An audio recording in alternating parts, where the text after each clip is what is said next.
নমস্কাৰ, মই এটা মিনি ব্লগলৈ সকলোকে স্বাগতম জনাইছোঁ। দেখি হয়তো গম পাইছে যে আজি হৈছে গণেশ চতুৰ্থী। ৰাতিপুৱাৰ পৰা ভীষণ ব্যস্ত হৈ আছিলোঁ আৰু এয়া বনালোঁ আজি গণেশ মহাপ্ৰভুৰ সকলোতকৈ প্ৰিয় ভোগ মোদক। সাধাৰণতে মোদকটো মই ঘৰতে বনাই দিবৰ কাৰণে চেষ্টা কৰোঁ। যিসকলে কেতিয়াও মোদক বনোৱা নাই, খুব সহজ হয়। যদি ৰেচিপিটো লাগে মোক কমেণ্ট কৰি পেলাই জনাব।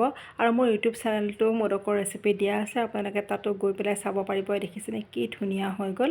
আৰু তাৰপাছত ঘৰতে গণেশ বাবাৰ নামত শৰাই এভাগিও আগবঢ়ালোঁ।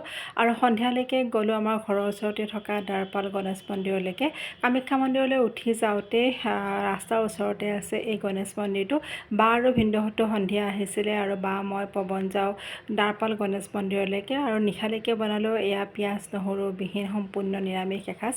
সকলো পূজাৰ আগতে গণেশ পূজা কৰা হয়। বিশ্বকৰ্মা পূজা, দুৰ্গা পূজা, লক্ষী পূজা, কালী পূজা সকলোবোৰ গণেশ পূজাৰ পৰা আৰম্ভ হয়। এটা উৎসৱমুখৰ পৰিৱেশ নামেহে গণেশ বাবাই সকলোকে মংগল কৰক, সকলোকে কুশলে ৰাখক। Bye bye.